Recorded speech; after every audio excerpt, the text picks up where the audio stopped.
Auzubillahi minasyaitonirrajim. Bismillahirrahmanirrahim. Assalamualaikum warahmatullahi wabarakatuh. Saya Febriana dari Prodi Manajemen Dakwah 4B, NIM 11908031. Saya akan menjelaskan sedikit tentang metode menyampaikan pesan. Menyampaikan pesan bukan sekadar berbicara dengan orang lain. Banyak aspek yang perlu dipelajari. Salah satu yang perlu dipahami adalah proses pembelajaran merupakan media kita untuk memperoleh informasi dan pengetahuan yang akan disampaikan. Memahami diri sendiri dan orang lain sangat mempengaruhi efektivitas penyampaian pesan. Dan pembelajaran dari pengalaman. Pembelajaran dari pengalaman atau experiential learning adalah proses belajar yang terjadi ketika subjek melakukan suatu aktivitas. Dia memperhatikan atau menganalisis aktivitas yang akan dilakukannya secara kritis, mencari pemahaman yang berguna dan analisis tadi dan penerapan pemahaman tersebut dalam perilaku yang akan mendatang.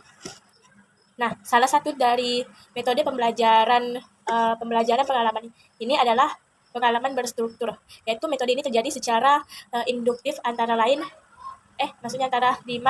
langkah berantai. Nah, berikut penjelasan dari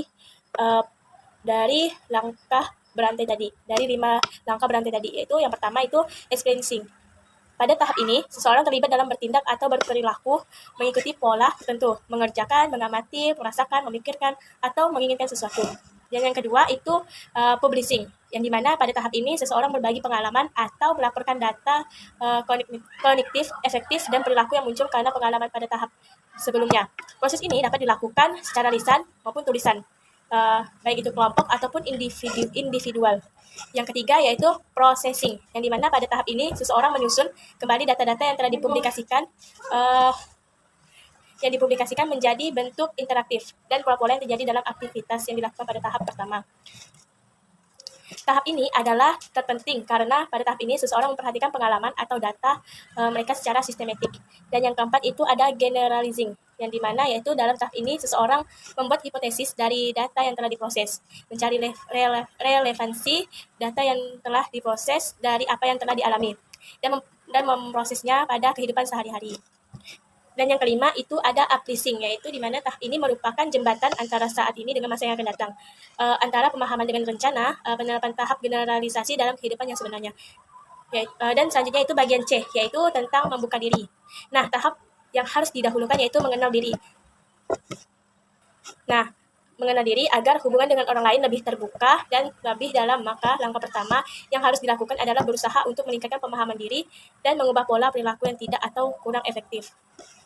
Dan yang kedua itu memperluas daerahnya terbuka. Maksudnya apa? Yaitu di sini maksudnya membangun relasi berarti memperluas daerah terbuka, sekaligus mengurangi daerah buta dan tersembunyi dengan cara memberi dan memberikan dan menerima umpan balik. Sehingga sesudah hubungan berkembang daerah ini akan meluas. Selanjutnya itu D, yaitu mempengaruhi orang lain. Yang pertama itu memahami orang lain. Suatu saat kita telah berbicara begitu banyak, detail dan jelas, tapi ternyata orang yang kita ajak bicara tidak mengerti. Atau pada saat yang lain kita bicara begitu menarik, tapi ternyata orang lain itu menganggap itu tidak baik, selalu berharga. Maksudnya selalu tidak berharga. Atau justru di saat lain merasa sudah bicara dengan bahasa yang begitu sederhana menurut ukuran kita, tapi ternyata orang-orang menilai bahasa kita terlalu tinggi. Dan ini adalah fakta yang menunjukkan bahwa ternyata keberhasilan sebuah komunikasi tak lepas dari kondisi komunikan. Meskipun sudah sekeras mungkin kita berusaha untuk menjadi komunikator yang baik, tetapi komunikasi masih juga tidak efektif jika kita tidak peka dengan kondisi pendengar kita. Ada beberapa faktor aspek yang objektif lingkungan komunikasi, yaitu yang pertama itu faktor ekologis, yang dimana keadaan lingkungan atau geografis mempengaruhi perilaku seseorang. Dan yang kedua itu faktor desain dan arsitektural, yang dimana faktor ini selalu terkait erat dengan perilaku. Maka desain arsitektur yang bijak mempertimbangkan pola kebiasaan perilaku manusia. Dan yang ketiga itu ada faktor temporal. Yang keempat ada analisis suasana perilaku. Dan yang kelima ada faktor teknologi. Yang keenam ada faktor sosial. Dan yang ketujuh ada lingkungan psikososial. Berikutnya itu ada 2 cara untuk memahami orang lain dengan baik. Yang pertama itu mendengarkan dan mengamati. Di sini itu memusatkan perhatian pada pembicara, menunjukkan minat, membaca bahasa tubuh, dan yang memperjelas maksud itu maksudnya mengajukan pertanyaan dan memberikan respon. Selanjutnya itu menafsirkan perilaku, yaitu dengan mengevaluasi tujuan, menilai gaya pribadi, mengakui perbedaan.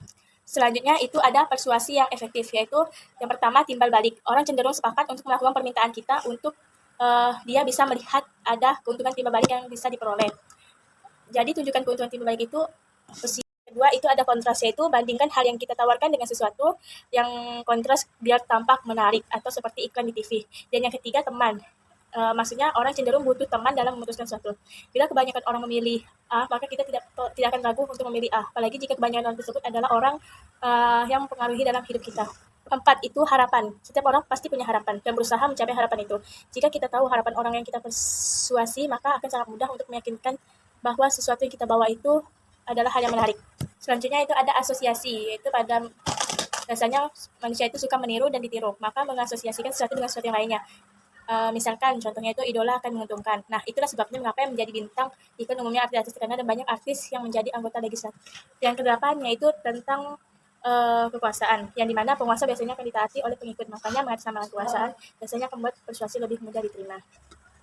Nah, mungkin hanya seringkas itu penjelasannya. Kurang lebihnya saya mohon maaf. Wassalamualaikum warahmatullahi wabarakatuh.